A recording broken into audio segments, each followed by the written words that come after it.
You know, there's room in that knife block for more than just a chef's knife or a paring knife. So Adam's here, and he's going to tell us more about utility or petty knives and why we should include those as well. You know, Bridget, a chef's knife and a paring knife are both kitchen essentials. Sure. And to be perfectly honest, a petty knife or a utility knife, which slides in between the two size-wise, not a kitchen essential. But now that we've tested them, I am so smitten with these knives. It's your essential. They are really pleasurable to use and they're really handy.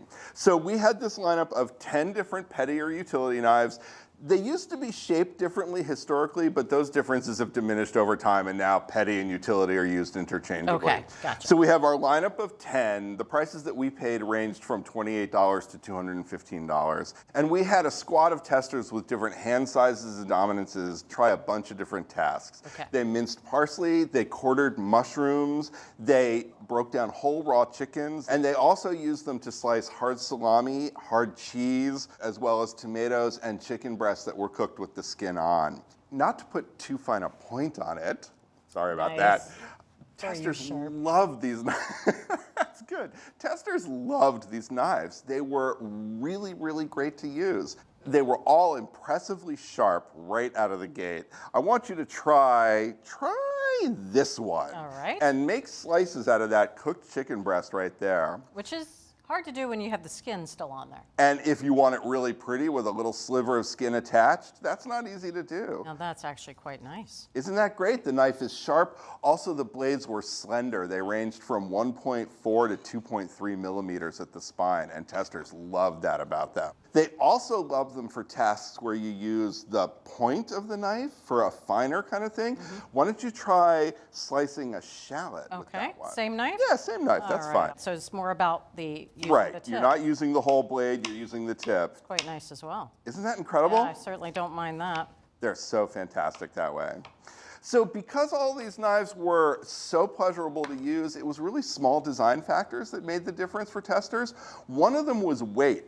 Why don't you use this one to cut a couple more slices of chicken or minced shallot, whichever you want to do. Let's go with this. Chicken. It's a little different grip there. Right. It's not downright heavy, is it? No, no. None of these knives were heavy, but the first one you used was closer to about 3 ounces in weight. The second one you used was closer to 4.5 ounces. Okay. And testers really preferred the lighter knives because they just felt that much more nimble. It feels almost effortless. Exactly. Handles, testers like handles that were about 4 1/4 inches long. Another word about the handles, for some of the testers with larger hands, they found that a few of them didn't have a ton of clearance underneath the handle for their knuckles. Knock your hand. So they're knocking their hands on the cutting board. They liked them to have at least a 1/2 inch. And this one actually had the most at 3/4 inch, so that was the best for big-handed testers. You know, any of the knives that landed in the top of the rankings, I would love to have in my knife block at home. But we were forced to make choices here. As we do. And there was an overall winner, and it was this knife right here. This is the Tojiro 150 millimeter Petty R2 powder steel knife. It was $117, and we loved it. And I love it. And you love it too. However, if you want to spend a little less money, there was also a best buy, which is this one. This is the Mac PKF 60 Pro utility knife at 6 inches, and this one was $72. Well, there you go. Petty knife, but a big help in the kitchen. And our winner is the Tojiro 150 millimeter Petty R2 powdered steel knife, and it retails for $117.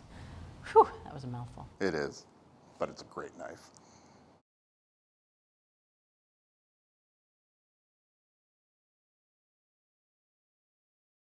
Thanks for watching America's Test Kitchen. What'd you think? Well, leave a comment and let us know which recipes you're excited to make, or you can just say hello.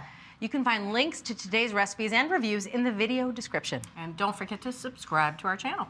See you later. I'll see you later.